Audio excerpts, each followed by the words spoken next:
честно сказать, я думаю, что ничего не изменится. Ну, если рассуждать трезво, и если Госдума примет все наши поправки, то я думаю, что Россия наша достигнет какого-то процветания во многих вопросах.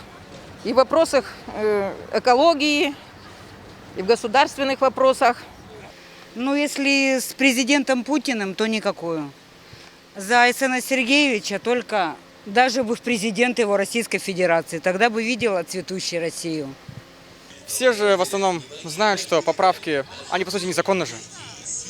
Если посмотреть на федеральный закон номер 33 от марта 1998 года, который еще был принимался при Борисе Николаевиче Ельцине, там строгий порядок поправок в Конституцию, то есть каждая должна быть обусловлена, зачем эта поправка будет в Конституции. Ничего этого не было созыва Конституционного собрания. Соответственно, сейчас будет еще вмешательство в Конституционный суд, ветви власти от президента, чего народ, как я думаю, не желает видеть.